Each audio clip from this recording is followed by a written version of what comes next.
من الشيطان اللعين الرجيم. بسم الله الرحمن الرحيم. الحمد لله الذي هدانا لهذا وما كنا لنهتدي لولا أن هدانا الله. لقد جاءت رسل ربنا بالحق. ثم الصلاة والسلام والتحية والإكرام على النبي الأمي القرشي الهاشمي الأبطحي رسولنا الممجد والمصطفى الأمجد والمحمود الأحمد أبي القاسم محمد. اللهم صل على محمد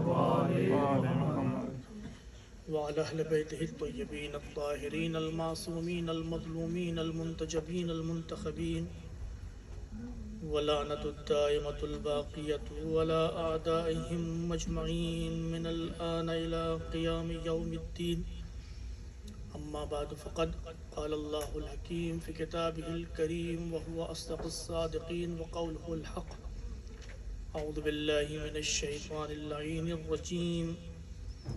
أجعلتم سقاية الحاج وعمارة المسجد الحرام كمن آمن بالله واليوم الآخر وجاهد في سبيل الله لا يستعون عند الله والله لا يهدي القوم الظالمين. ایک صلوات کیجئے پر محمد. اللهم صل على محمد وآل محمد. عزیزان محترم، اس آیہ کریمہ کے ذیل میں آپ کی خدمت میں عرض کیا کہ یہ آیت نازل ہوئی. جو شان نزول آیت ہے وہ ذات حضرت امیر المومنین علی بن ابی طالب علیہ السلام ہے. اللهم صل على محمد وآل محمد. کہ جس میں پروردگار عالم یہ کہہ رہا ہے کہ جو انسان کے درونی صفات ہوتے ہیں، البتہ میں بہت سادہ لفظوں میں آپ کی خدمت میں پیش کر رہا ہوں، جنرلائز کرنے کی کوشش کر رہا ہوں آیت کو، کہ انسان کے جو درونی صفات ہوتے ہیں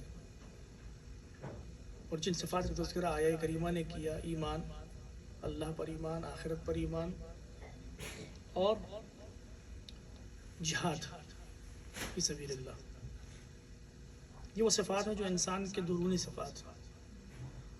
ان کا مقابلہ اور مقایسہ کسی بھی صورت میں دنیا کے ظاہری عہدوں اور منصب سے نہیں کیا جا سکتا. لا یستعون، اللہ سیدھے سیدھے لفظوں میں کہہ رہا ہے کہ بالکل برابر نہیں ہے. لا یستعون کا لفظ یعنی قابل مقایسہ نہیں ہے. اور جو مثال عرض کی، بلکہ یوں کہوں کہ جو مورد آیہ کریمہ نے عرض کیا، وہ سقایت الحاج، حاجیوں کو پانی پلانے کی ذمہ داری، اور مسجد الحرام کی تعمیر کی ذمہ داری ہے، جو دونوں کے بظاہر بہت بافضیلت ہوتے ہیں، بہت بافضیلت مناسب ہیں اور انسان کے لیے باعث فخر ہو سکتے ہیں اور ہونا چاہیے اگر کوئی خادم مسجد ہے، خادم امام بارگاہ ہے، خادم انجمن ہے، کسی بھی طرح سے اگر دین سے منسلک ہے. لیکن آیت کا پیغام کیا ہے؟ آیت کا پیغام یہ ہے کہ چاہے دین سے متعلق ہو، لیکن اگر دنیاوی عہدہ ہے تو پھر وہ قابل فضیلت نہیں ہے جب تک کہ وہ صفات تمہارے اندر نہ پائے جاتے. آیت یہ پیغام دے رہی ہے. اور چونکہ مولا کائنات کے حوالے سے نازل ہوئی تھی، ایام بھی مولا کائنات کے حوالے سے، تو میں نے عرض یہی کیا کہ علی کو سمجھنے میں جو غلطی ہوئی وہ یہی کہ علی کو ظاہری عہدوں کی بنیاد پر سمجھنے کی کوشش کی گئی. علی کے ساتھ جو ناانصافی ہوئی، مولا کائنات کے ساتھ جو ناانصافی ہوئی تاریخ میں، وہ یہی کہ مولا کائنات کو ظاہری مقام و مناصب سے مقایسہ کر کے سمجھنے کی کوشش کی. جبکہ اگر تعمیر مسجد حرام یا سقایت الحاج، حاجیوں کو پانی پلانا ایک فضیلت کا کام ہے، لیکن اللہ کہہ رہا ہے کہ ظاہراً اس میں کوئی فضیلت نہیں ہے. فضیلت یہ ہے کہ ایمان لے آؤ، صاحب ایمان ہو جاؤ اور جہاد فی سبیل اللہ کرو. اور علی نے وہی کیا. تو علی کی برتری اور علی کی فضیلت یہ ہے کہ وہ ان صفات کا حامل ہے کہ جو صاحب فضیلت ہے. علی اس لیے افضل ہے کیونکہ وہ ان افضل صفات کا حامل ہے اور بہترین وجہ سے. اب اگر آپ تاریخ اسلام میں دیکھیں تو ہمیشہ آپ یہ دیکھیں کہ مولا کائنات کے بہت دشمن. کیوں دشمن ہے؟ تاریخ کہتی ہے کہ ہر انسان مولا کائنات کا دشمن بنا ہوا ہے. کیوں بنا ہوا ہے؟ کوئی خاص عداوت ہے مولا کائنات سے؟ اکثر دشمنی تو اس وجہ سے تھی کہ سوء تبلیغات تھی. اس سے پہلے بھی آپ نے عرض کیا بہت سے لوگوں نے علی کو نہیں دیکھا جیسے علی کے بارے میں سنا تھا، تو جو کچھ سنایا گیا اس پہ یقین کر لیا، اور سن کر انسان کیا بنتا ہے؟ تو بہت سے لوگ علی کو پہچانتے ہی نہیں تھے. لیکن جو افراد دشمن تھے جنہوں نے پروپیگنڈا کیا، اس کے پیچھے کی وجہ کیا تھی؟ کل کی مجلس میں نے عرض آپ سے کیا کہ علی میں وہ صفات درونی پائی جاتے تھے، علی میں وہ نیت پائی جاتی تھی کہ جو کسی اور کے پاس نہیں تھی. جب ہم نماز کے لیے کھڑے ہوتے ہیں تو قربتاً اللہ ہم بھی کہتے ہیں، آپ بھی کہتے ہیں، دنیا کا ہر انسان کہتا ہے. لیکن قربتاً اللہ کہنے کے باوجود وہی 4 رکعت نماز ہم نے پڑھی، وہی 4 رکعت نماز آپ نے پڑھی، وہی 4 رکعت نماز فلاں صاحب نے پڑھی، وہی 4 رکعت نماز ایک مجتہد نے پڑھی، وہی 4 رکعت نماز ایک سڑک پہ کھڑے ہوئے غریب انسان نے پڑھی اور محلوں میں بیٹھے ہوئے انسان نے پڑھی. لیکن سب کا ثواب برابر نہیں. اس وجہ سے نہیں کہ وہ غریب ہے وہ امیر ہے، اس وجہ سے نہیں کہ میں ہوں اور آپ ہیں، بلکہ اس وجہ سے کہ جب ہم نے قربتاً اللہ کہا تو ہماری نیت میں خلوص کتنا تھا. اگر آپ یہ کہتے کہ صاحب جو انسان سڑک پہ نماز پڑھ رہا اس کی نماز افضل ہے بنسبت اس شخص کے جو محلوں میں بیٹھا ہوا، ہو سکتا ہے کسی حد تک، لیکن آپ یہ نہیں کہہ سکتے. ورنہ پھر اس کا مطلب یہ کہ اسلام یہ کرے گا پیسے ہی نہ کماؤ تاکہ تمہاری نماز بہتر ہے. ایسا نہیں ہے. جناب سلیمان کی نماز ہم سے تو افضل تھی کہ نہیں؟ کتنی دولت تھی ان کے پاس، ان سے امیر انسان کوئی گزرا ہی نہیں. تو بات صرف دولت و ثروت کی نہیں ہے، بات یہ ہے کہ ہماری نیتیں مساوی نہیں ہیں. ہم مجلس میں بھی آئے ہیں تو نیتیں مساوی نہیں ہیں. ہم جلوس میں بھی جاتے ہیں تو سب کی نیت ایک جیسی نہیں ہوتی، اور جب نیت ایک جیسی نہیں ہوتی تو پھر عمل بھی ایک جیسا نہیں ہوتا. اگر ایسا نہ ہوتا تو پھر حج کرتے ہوئے لوگوں کو امام سجاد علیہ السلام نہ دکھاتے کہ دیکھو کتنے لوگ حج کر رہے ہیں اور کتنے لوگ. سب لوگ اتنی ہی زحمت کر کے حج کا خانہ کعبہ کا طواف کرنے آئے ہیں. سب لوگ قربانی دے رہے تھے، سب لوگ نماز پڑھ رہے تھے، سب لوگوں نے احرام باندھا تھا، سب لوگ ان حرام کاموں سے بچ رہے تھے جو اللہ نے حرام کیے دوران حج. سب گنجے ہوئے تھے. لیکن امام نے بتایا کہ دیکھو کتنے حاجی ہیں اور کتنے چوپائے ہیں. کیوں؟ سب نے اتنا ہی پیسہ لگایا، سب نے اتنی ہی زحمت کی، لیکن سب کی نیتیں ایک جیسی نہیں تھی. ایسا نہیں تھا. اور مولا کائنات اور دیگر افراد میں فرق یہی تھا کہ علی کی نیت الگ تھی، دوسروں کی نیت الگ تھی. اب دشمنان علی کیوں پیدا ہوئے اتنے زیادہ؟ سوچنے کی بات ہے نا کہ بھائی مولا کائنات کا ہر کوئی دشمن ہے، پیغمبر کو چاہ رہا ہے، بی بی فاطمہ زہرا کا احترام کرنے والے ہیں، ٹھیک ہے اذیتیں دی، لیکن کسی کی اتنی ہمت نہیں ہوئی کہ ممبر سے شہزادے کو گالی دے سکے. نہیں، ایسا تو نہیں ہوا. لیکن علی کے خلاف وہ بھی ہوا. جو محبت علی کا اظہار کر دیتا تھا اس کا بیت المال سے پیسہ بند ہو جاتا تھا. یہ تو تاریخ میں سنتے رہتا ہے. تو بھائی علی میں کیا بات تھی کہ جو اتنے دشمن پیدا ہوئے؟ دیکھیے مثال یہ ہے کہ اگر ایک باپ کے 4 بچے ہیں اور باپ ایک بچے سے بہت زیادہ محبت کرتا ہے تو طبیعی بات ہے کہ جو باقی کے 3 ہیں یہ سوچیں گے کہ بھائی باپ اسی سے کیوں محبت کرتا ہے، ہم سے کیوں نہیں کرتا؟ حسد پیدا ہوتی تھوڑی بہت ہے نہیں؟ پیغمبر اسلام کے زمانے میں ہر مسلمان دیکھ رہا ہے کہ صاحب ہم بھی وہی کام کر رہے ہیں جو علی کر رہے ہیں. میں آپ سے پوچھ رہا ہوں، ایک سوال آپ سے میرا، مولا کائنات نے کون سے ایسا کام کر دیا تھا کہ جو دیگر اصحاب نے نہ کیا؟ ابھی علی کو عنوان امام معصوم نہ دیکھیے، ایک ایسا شخص کہ جو تاریخ پڑھ رہا ہے، جو علی سے آشنا نہیں ہے، جو دوسرے افراد سے آشنا نہیں ہے، جو صرف تاریخ اسلام کا مطالعہ کر رہا ہے، اگر اس سے پوچھیے کہ بھائی علی نے کون سے ایسا کام کر دیا تھا جو دوسروں نے نہیں کیا تھا؟ جہاد، بہت سے لوگ جہاد کیے. جناب حمزہ جہاد کے لیے گئے کہ نہیں گئے؟ جناب حمزہ سید الشہداء، پیغمبر اسلام نے کہا آپ کو صرف جناب حمزہ نے جنگ بدر و احد کے جتنے شہداء ہیں اللہ کا اعلان ہے کہ اللہ ان سے راضی ہے. تو علی اکیلے جہاد کرنے والے تو نہیں تھے.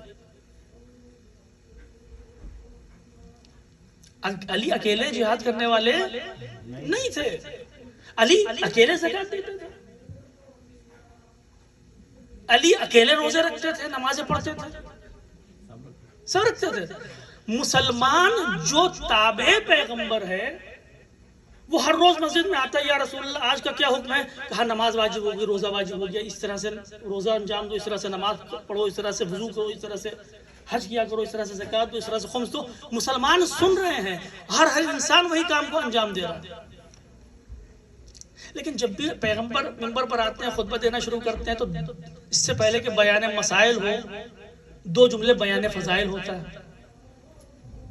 اب آپ ہر روز یہاں پر آئیے، میں اشرا پڑھ لوں مثال کے طور پر، ہر روز آئیے اور ہر مجلس کے دوران، اس سے پہلے کہ میں کو شروع کروں، میں ظاہر صاحب کے حوالے سے ماشاءاللہ کیا انسان، ہیرا انسان. آپ 1 دن سنیے گا، 2 دن سنیے گا، 3 دن سنیے گا، اس کے بعد کہیے کہ صاحب کیا ظاہر صاحب نے خواب کے پر لگے ہوا، مولانا انہی کے پیچھے پڑے ہوا.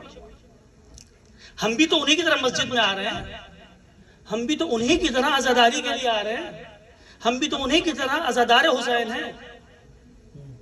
زمانہ پیغمبر میں ہر انسان یہ سوچ رہا ہے کہ نماز ہم بھی پڑھ لیں، علی بھی پڑھ لیں، روزہ ہم بھی رکھ رہے ہیں، علی بھی رکھ رہے ہیں، حج وہی کر رہے ہیں جو علی کر رہے ہیں، وہی ہم بھی کر رہے ہیں جو پیغمبر کرتے تھے.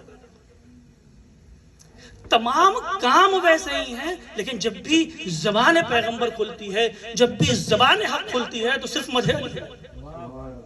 نعرہ حیدری یا علی، حضرت امیر المومنین علیہ السلام، بلند تر صلوات. اللہم صلی علی محمد و آل محمد. آپ یہ دیکھیے، ایک مثال دے دوں آپ کی خدمت میں. کتنے افراد ایسے ہیں کہ جو امام حسین پر اپنی جان کو قربان کرنے کو تیار ہیں؟ بھائی کم سے کم آپ سبھی دعویٰ کریں گے بالکل قربان، اور مجھے یقین ہے کہ انشاءاللہ قربان کریں گے اپنے آپ. کوئی نہیں ڈرے گا انشاءاللہ، خدا ہم سب کو ثابت قدم رکھے. پیغمبر اسلام ہجرت پر جا رہے ہیں، علی سے کہا کہ لیٹ جاؤ بستر. کوئی ایسا کام تھا کہ جو کوئی دوسرا نہیں کر سکتا تھا. مطلب کوئی ایسا کام تو نہیں تھا نا کہ جو ہمارے حد امکان سے باہر ہو. ٹھیک ہے، در خیبر اکھاڑ لینا، در خیبر اکھاڑ لینا آسان کام نہیں تھا. روایتیں کہتی کہ 40 افراد اس کو مل کر کھولتے اور بند کرتے تھے. تو علی نے جب در خیبر اکھاڑا، 2 انگلیوں پر اٹھا دیا، تو ظاہر سی بات ہے کہ وہ ربانی طاقت تھی. لیکن در خیبر کے اکھاڑنے پر کوئی آیت نازل نہیں ہوئی. در خیبر اکھاڑنے پر کوئی آیت نازل نہیں ہوئی. آیت کب نازل ہوئی؟ جب علی بستر پیغمبر پر سو رہے. جب علی بستر پہ، دیکھنے والا دیکھ رہا ہے کہ صاحب یہ کام تو ہم بھی کر سکتے تھے، یہ کام تو ہم بھی، اس میں کوئی سخت نہیں ہے. اپنی جان رسول اللہ پر نچھاور کرنے کا جذبہ بہت لوگوں میں تھا. جیسا کہ میں نے بھی آپ سے سوال کیا کتنے لوگوں کو امام حسین پر اپنی جان نچھاور کر دیں گے، آپ نے کہا سب کریں گے. تو جب انہوں نے دیکھا کہ علی صرف سوئے اور آیت یہ نازل ہو رہی ہے وَمِنَ النَّاسِ مَن يَشْرِي نَفْسَهُ ابْتِغَاءَ مَرْضَاتِ اللَّهِ، لوگوں میں سے کچھ ایسے ہیں کہ جو اپنے نفس کو سودا کر لیتے ہیں مرضی الہی سے. یہاں پر علی نے نعوذ باللہ نقل کو فکر باشد میں سمجھانے کے لیے اس طرح سے عرض کر رہا ہوں، علی نے کون سا پہاڑ کھود دیا تھا کہ اللہ نے اپنی مرضی دے دی. ایک سادہ سا عمل تھا، سونا تھا. اور کس طرح سونا تھا؟ پیغمبر اسلام کے بستر پر چادر بھی ہے، تکیہ بھی ہے، تلواریں بھی ہیں. لیکن علی سوئے ہیں اور آیے قرآن نازل ہوئی ہے کہ علی کا انداز اس طرح سے پسند آیا قدرت کو کہ وہ میرے ناس میں شریف نفس ابتغاء مرضات اللہ نے اپنی مرضی دے دی علی کو، ان کا نفس خرید لیا. تو مسلمان پریشان ہے کہ آخر علی نے کیا صرف سونا ہی تو تھا. عزیزان محترم، تاریخ بتاتی ہے کہ اس زمانے میں سونے والوں کی کمی تھی، رونے والوں کی زیادتی تھی. رونے والے بہت تھے. مسلمان صرف علی کے عمل کو دیکھ رہا ہے اس لیے اعتراض کر رہا ہے، لیکن مسلمان علی کی نیت کو نہیں جانتا. علی کی نیت کو وہ پروردگار جانتا ہے کہ جو کہتا ہے کہ میں تمہارے اور تمہارے قلب کے درمیان میں حائل ہوں، تمہارے شہرگ حیات سے زیادہ تم سے قریب ہوں. علی ادھر سوئے ہیں، پروردگار نے کہا اتنی خالص نیت کسی بندے کی نہیں ہو سکتی.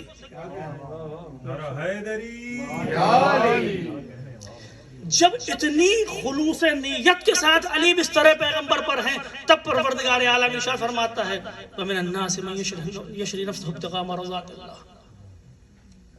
لیکن عمل کوئی ایسا نہیں تھا. عمل کیسا تھا؟ ایک معمولی عمل تھا، سونا تھا. کل کی مثال میں نے آپ دی، انگوٹھی رائے خدا میں دے دی. عمل آسان تھا، لوگوں نے کیا بھی. تو عمل کی تقلید کر سکتے ہو، اس نیت کو نہیں لا سکتے جو علی کے پاس تھی. انہوں نے اپنی جان کی قربانی دینے والوں میں کی کمی نہیں تھی. امام حسین علیہ السلام کی مثال آپ لے لیجیے. میدان کربلا میں امام حسین علیہ السلام کے سامنے سعید و زہیر کھڑے ہوئے، علی وہاں بستر پیغمبر پر ہے. کوئی تلوار نہیں ہے، کوئی نیزہ نہیں ہے، صرف اس بات کا خطرہ ہے کہ لوگ آئیں گے قتل پیغمبر کو. لیکن یہاں سعید و زہیر امام حسین علیہ السلام کے سامنے کھڑے، تیر چل رہے ہیں اور کھڑے. استقامت اتنی ہے، استقامت اتنی ہے کہ تیر چل رہے ہیں اور جب تک نماز امام حسین ختم نہیں ہو گئی سعید و زہیر گرے نہیں. اتنے تیر پیوست ہوئے جسم، کتنا جذبہ تھا.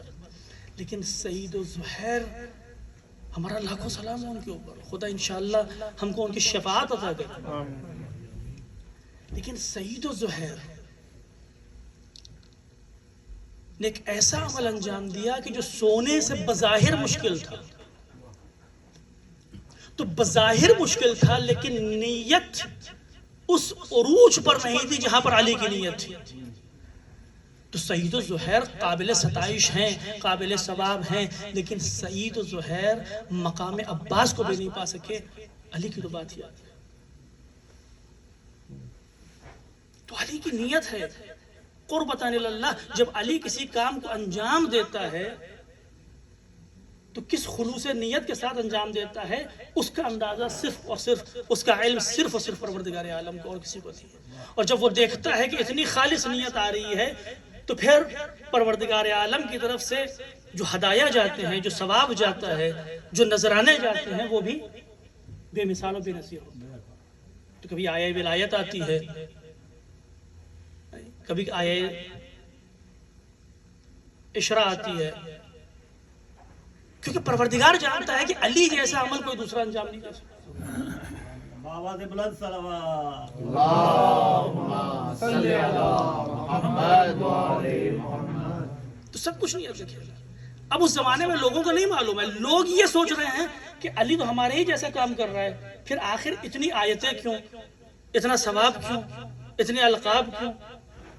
کیونکہ وہ صرف علی کے عمل کو دیکھ رہے ہیں. لیکن علی جس نیت کے ساتھ اس عمل کو انجام دے رہا ہے وہ کسی کو اندازہ نہیں ہو سکتا. تو اس نیت کا ہونا ضروری ہے. اور آج چونکہ مولا کائنات کی شہادت کا دن ہے، آج منسوب ہے ان کی طرف سے، ایک شیعہ ہونے کے اعتبار سے اگر ہم صرف ایک درس زندگی امام علی علیہ السلام سے لے سکتے ہیں تو وہ یہ ہے کہ ہر عمل کو جب انجام دیں تو ہماری نیت صرف یہ ہونا چاہیے کہ قربتاً اللہ. کربلا میں بھی آپ نے یہی دیکھا نا، رضم بقضائہ و تسلیما لامرہ، اللہ کی رضا میں راضی ہے. امام حسین ہر لاشا اٹھا کے یہی تو کہہ رہے ہیں، رضم بقضائہ. تو یہ امامت جو درس دینا چاہ رہی ہم کو وہ یہی ہے کہ جب بھی تم کوئی عمل کو انجام دو تو تمہاری نیت، تمہارا ہر کام صرف اور صرف پروردگار عالم کے لیے ہونا چاہیے. اور جب انسان کا ہر عمل قربتاً اللہ ہو تب وہ شیعہ علی کہے جانے کا لائق ہے، تب وہ شیعہ علی کہے جانے کا لائق ہے، قربتاً اللہ. اور یہ مسائل صرف محدود نہیں ہے مسائل عبادی تک کہ نماز پڑھ لی تو قربتاً اللہ کہہ دیا، روزہ رکھ لیا تو قربتاً اللہ کہہ دیا. وہاں تو واجب ہے، وہ تو وجوب عبادی ہے. جہاں واجب عبادی ہو وہاں پر قربتاً اللہ کی نیت لازمی ہے. اگر ہم نے نماز شروع کر دی اور قربتاً اللہ نہیں کہا تو نماز باطل ہے. روزہ رکھ لیا قربتاً اللہ ہمارا مقصود نہیں تھا تو روزہ باطل ہے. لیکن یہ محدود نہیں ہے صرف مسائل عبادی تک، بلکہ عام زندگی میں جو ہم کام انجام دیتے ہیں اس میں قربتاً اللہ ہونا چاہیے. اگر ہم اٹھ رہے ہیں، سو رہے ہیں، پڑھ رہے ہیں، لکھ رہے ہیں، ہر چیز قربتاً اللہ ہونا چاہیے. نیت کا کھیل یہ ہے. ابھی کل میں نے آپ کی خدمت میں پیغمبر اسلام کو واقعہ پیش کیا. مولا کائنات جنگ جمل میں ایک شخص آتا ہے مولا کائنات کے پاس، جب جنگ جمل میں کامیاب ہو جاتے ہیں مولا کائنات، اور وہ آگے کہتا ہے دیکھیے نیت میں نے کیا عرض کیا کہ ضروری ہے کہ ہر عمل، ہمارا ہر عمل، ہم مسجد میں بیٹھے ہیں، ہم مجلس میں آ رہے ہیں، ہم قدم اٹھا رہے ہیں، ہم دعا میں کیا پڑھتے ہیں قوّ علی خدمتک جوارحی. مولا کہتے ہیں کھانا کھاؤ تو یہ کہو کہ پروردگار قربتاً اللہ کھا رہا ہوں تاکہ طاقت ملے اور تیرے عبادت کر سکوں، تیرے بندوں کی خدمت کر سکوں. قوّ علی خدمتک جوارحی، پروردگار میرے جوارح کو، اعضاء و جوارح کو قوی بنا تاکہ میں خدمت کر سکوں. تو معصوم کی دعا ہے. تو ہر عمل میں ہونا چاہیے. تو جنگ جمل میں مولا کائنات جب کامیاب ہو جاتے ہیں تو ایک شخص آتا ہے مولا کائنات کے پاس اور کہتا ہے کہ یا علی، میرا بھائی جنگ جمل میں آنا چاہتا تھا لیکن وہ آ نہیں پایا. بہت مشتاق تھا کہ جنگ جمل میں آپ کے ساتھ آپ کا ہم رکاب ہو کر جہاد کرے، لیکن کچھ مسائل ایسے پیش آئے کہ وہ اپنے شہر سے واپس آ نہیں سکا. تو آپ یہ بتائیے کہ کیا اس کو آپ کے ساتھ جہاد کرنے کا ثواب ملے گا؟ مولانا نے فرمایا کیا کیا واقعاً وہ چاہتا تھا کہ میری طرف سے جہاد کرے؟ کہا بالکل چاہتا تھا، تیار تھا، مجبوراً نہیں آ سکتا.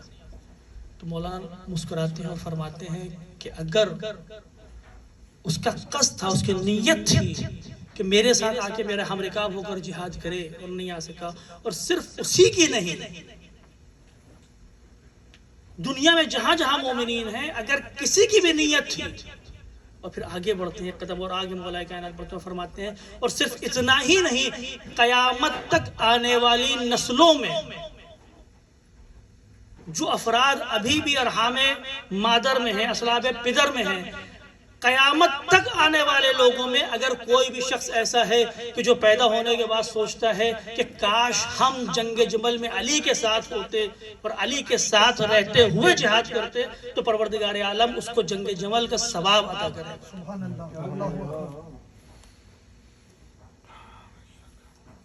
جنگ جمل کا ثواب عطا کرے گا. کیوں؟ کیونکہ نیت ہے انسان کے پاس. کیونکہ ہم امام رضا علیہ السلام نے کیا فرمایا؟ اسی لیے امام رضا علیہ السلام نے فرمایا اسی لیے کہو، ہم زیارت امام حسین علیہ السلام میں پڑھتے ہیں اس کو، امام رضا علیہ السلام کی تاکید ہے، کہو یا لیتنی کنت معکم فافوز معکم، اے حسین کاش ہم آپ کے ساتھ ہوتے تو ہم آپ کے ساتھ فائز ہو جاتے. یا لیتنی کنت معکم، نیت کرو اس بات کی تو اللہ تم کو شہدائے کربلا کے ساتھ ان کا ثواب عطا کرے گا۔ جابر بن عبداللہ انصاری جب بعد شہادت امام حسین علیہ السلام آتے ہیں اربعین کے موقع پر اور اپنے آپ کو سنتے رہتے ہیں آپ مصائب میں، جیسے ہی کربلا میں پہنچتے ہیں وارد ہوتے ہیں تو سلام کرتے ہیں شہدائے کربلا کو اور اللہ کا شکر ادا کرتے ہیں کہ خدا کا شکر ہے کہ اس نے مجھے یعنی جابر بن عبداللہ انصاری کو تمہارے ساتھ قرار دیا شہدائے کربلا کے ساتھ۔ تو آپ کے غلام تھے، انہوں نے کہا کہ آقا آپ کیا فرما رہے ہیں، آپ اب آ رہے ہیں، سب کچھ ختم ہو چکا ہے، سب کچھ ختم ہو چکا ہے، آپ ان سے اپنے آپ کو برابر مان رہے ہیں کہ جن کی لاشوں کو قطع قطع کر دیا گیا، 3 دن تک بھوکے پیاسے رہے، اتنے مصائب سے گزرے۔ جابر بن عبداللہ انصاری کہتے ہیں کہ بالکل میں ان کے جیسا اپنے آپ کو سمجھتا ہوں، کیونکہ میں نے پیغمبر اسلام سے سنا ہے کہ جس کے دل میں اگر ایک پتھر کی بھی محبت ہوگی اللہ اس کو اسی پتھر کے ساتھ محشور کرے گا۔ اگر علی کے ساتھ محشور ہونا ہے تو علی کی محبت دل میں رکھو، حسین کے ساتھ محشور ہونا ہے حسین کی محبت دل میں رکھو، اہل بیت اطہار کے ساتھ محشور ہونا ہے ان کی محبت دل میں رکھو، لیکن اگر ان کے ساتھ محشور نہیں ہونا ہے تو پھر تم چاہے جس کی علی بیٹے سے کوئی بھی کسی کی بھی محبت دل میں رکھ سکتے ہو، لیکن ضروری ہے کہ وہ نیت ہو انسان کے پاس کہ ہم اگر علی کے ساتھ ہوتے میدان جمل میں تو ہم علی کے ساتھ جہاد کرتے۔ اور اسی جنگ جمل کے بعد مولا کے آپ تصور کیجئے صرف نیت کی وجہ سے جب بصرے پہنچتے ہیں مولا کائنات جنگ جمل کے بعد اور بیت المال کو تقسیم کرتے ہیں تو غالباً 300 درہم ہر مسلمان کا حصہ آتا ہے جتنے بھی افراد شریک تھے جنگ میں۔ ایک شخص آگے بڑھتا کہتا ہے یا علی میرا بھائی آنے والا تھا، وہ آ نہیں سکا، کہا کہ بالکل آنا چاہتا ہے، بالکل آنا چاہتا تھا، کہتا کہ کیا مال غنیمت میں سے اس کا حصہ ملے گا؟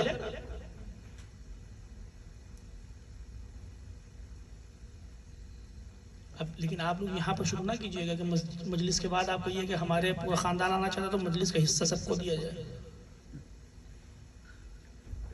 وہ ثواب انشاءاللہ اللہ دے گا اس کو۔ کہا کہ اس کو ملے گا حصہ؟ مولا کائنات فرماتے ہیں کہ کیا واقعا آنا چاہتا؟ بالکل چاہتا تھا۔ اب ظاہر سے بات ہے کہ جنگ کا قانون یہ ہے کہ جتنے افراد شریک ہوں گے صرف ان کو ملے، تو علی نے اپنا حصہ اس کو دیا۔ کس وجہ سے؟ تاکہ یہ بتایا جا سکے کہ دیکھو صرف نیت کی اہمیت کیا ہے، جو آخرت کا ثواب ہے، جو اللہ ثواب دینے والا، وہ تو ظاہر سی بات ہے کہ جتنا اس نے سب کو دیا اتنا تمہیں دے گا۔ دنیاوی مال و منال میں سے بھی علی نے اپنا حصہ اس کو دے کر بتایا کہ اگر نیت تمہاری ہمارے ساتھ ہے تو ہم تمہارا ہاتھ کبھی چھوڑنے والے نہیں ہیں۔ سبحان اللہ۔ تو اگر آج ہم مولا کائنات کی شہادت کے موقع پر صرف ایک درس زندگی لے لیں اپنے لیے، تو ہمیں علی علیہ السلام کی حیات طیبہ سے بہت ہے کہ ہر عمل اللہ کے لیے انجام دے، رضائے الہی کے لیے انجام دے۔ اہل بیت اطہار سے محبت بھی رضائے الہی کے لیے، علی سے محبت بھی اس لیے کیونکہ اللہ نے حکم دیا اور یقیناً حکم دیا۔ ابھی عزیزوں فضائل علی کس طرح سے بیان کیے جائیں، کیونکہ بعض اوقات انسان سوچتا ہے کہ کہیں زیادہ روی نہ ہو جائے، جبکہ زیادہ روی نہیں ہوتی۔ علی کو کسی نے پہچانا ہی نہیں سوائے پیغمبر اور خدا کے۔ ابھی اشعار میں پڑھا گیا کہ جب خدا کو پکارا علی آ گیا، یقیناً علی آ گیا۔ مولا کائنات جناب سلمان اور جناب جندب، 2 صحابی ان کو بلاتے ہیں، کہتے ہیں اے سلمان اور جندب ادھر آؤ، چاہتے ہو کہ مجھے پہچانو؟ جناب سلمان فارسی ایمان کے 10ویں درجے پر فرماتے بالکل بسم اللہ مولا فرمائیے کیسے پہچاننا ہے۔ امام علی علیہ السلام شروع کرتے ہیں گنانا، انا الذی حمل نوح علی سفینتہ باذن ربہ میں وہ ہوں کہ جس نے نوح کو کشتی نوح پر بٹھایا اپنے رب کے حکم سے. سبحان اللہ سبحان اللہ بے شک میں وہ ہوں کہ جس نے موسیٰ ابن عمران کو دریا پار کروایا اپنے رب کے حکم سے. بے شک سبحان اللہ ابھی گراتے ہیں تمام انبیاء کا. میں وہ ہوں کہ جس نے یونس کو شکم ماہی سے باہر نکالا سبحان اللہ بِإِذْنِ ربی اپنے پروردگار کے حکم سے. کیونکہ جب اللہ کی مدد چاہیے ہے تو کیا کرو گے جب پروردگار عالم نے اپنی مرضی ہی کسی بندے کو دے رکھی ہو. سبحان اللہ سبحان اللہ وَابْتَغُوا إِلَيْهِ الْوَسِيلَةَ. اللہ کی مدد چاہیے تو دیکھو کس راستے سے اللہ کی مدد مل سکتی.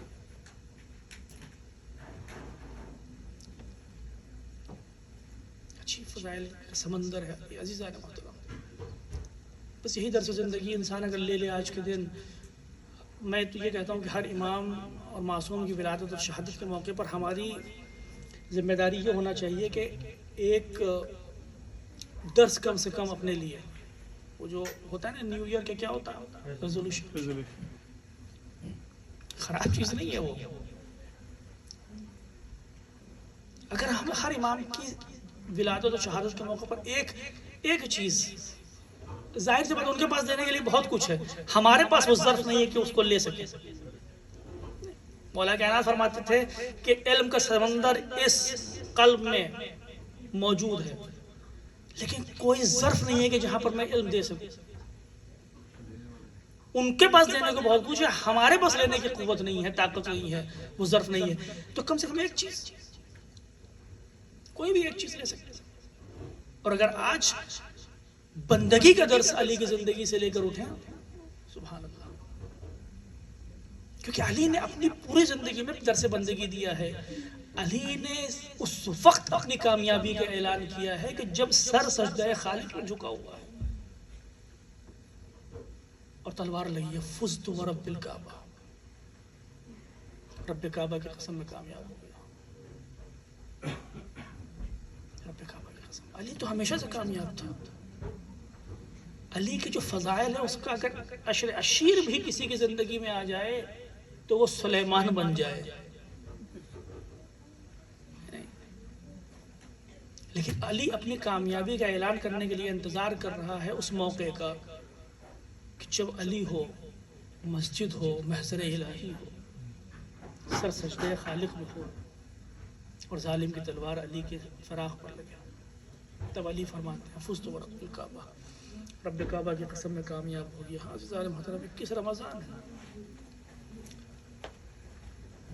21 رمضان ہے.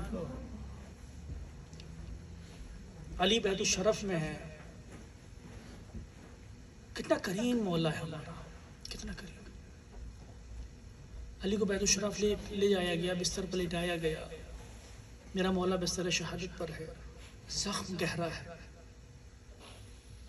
مقاتل لکھتے ہیں کہ لوگ ابن ملجم کو پکڑ کر لائے, اس لعین کو پکڑ کر لایا گیا, ہاتھ بندھے ہوئے ہیں, لوگوں نے مارا ہے. اور جب وہ علی کے سامنے پہنچا تھا تو لہو لہان تھا, پیاس کا غلبہ تھا اس کے اوپر. کتنا کریم ہے میرا مولا, کتنا کریم. علی نے کی نظر جیسے ہی ابن ملجم پہ پڑتی ہے فرماتے ہیں حسن سب سے پہلے اس کو پانی پلاؤ. پانی پلایا جاتا ہے. اس کے بعد علی پوچھتے ہیں کہ کیا میں تمہارا برا امام تھا؟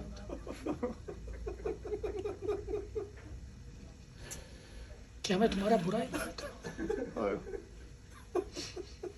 لعین اپنے سر کو جھکا لیتا ہے, جواب نہیں ہے. دشمنان علی سے اگر پوچھا جائے کیوں علی کی دشمن ہو تو کسی پاس کوئی سبب نہیں ہے, کوئی وجہ نہیں ہے علی کے دشمن ہونے. علی کی مظلومیت یہی ہے. فرماتے ہیں بیٹا حسن دیکھو اگر میں بچ گیا تو مجھے معلوم ہے اس کے ساتھ کیا کرنا ہے, لیکن اگر ضرب کاری ہوتی ہے اور میں اپنے معبود کی بارگاہ میں چلا جاتا ہوں تو خیال رکھنا بیٹا حسن، خیال رکھنا اس نے ایک ضربت لگائی تھی، اس کو بھی ایک ضربت سے زیادہ کوئی نہ لگا۔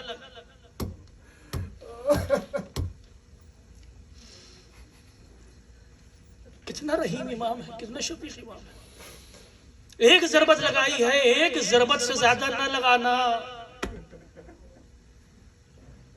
کیسے کہوں مولا آپ اپنے قاتل کو ایک ضربت سے زیادہ لگانے کو منع کر رہے ہیں۔ میدان کربلا میں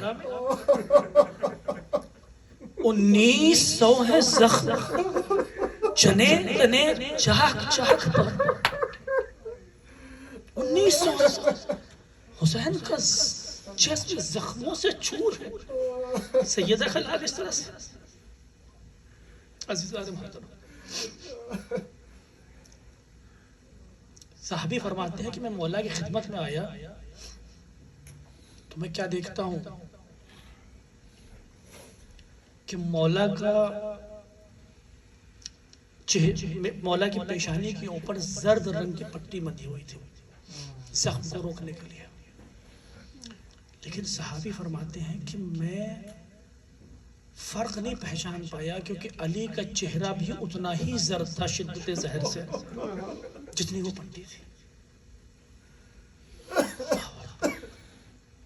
طبیب آتا ہے، کہتا ہے کہ علی کو دودھ پلایا جائے، شاید کچھ افاقہ ہوگا، دودھ پلایا جائے۔ عزیزان محترم، خبر مدینے میں کوفے میں پھیل جاتی ہے کہ طبیب نے دودھ تجویز کیا ہے۔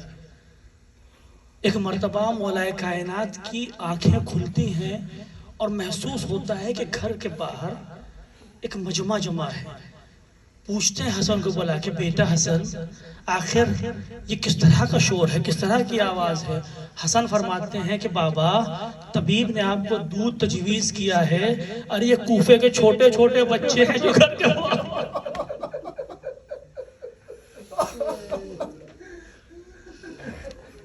یہ کوفے کے چھوٹے چھوٹے بچے ہیں جو کوزوں میں دودھ لے کر آئے ہیں۔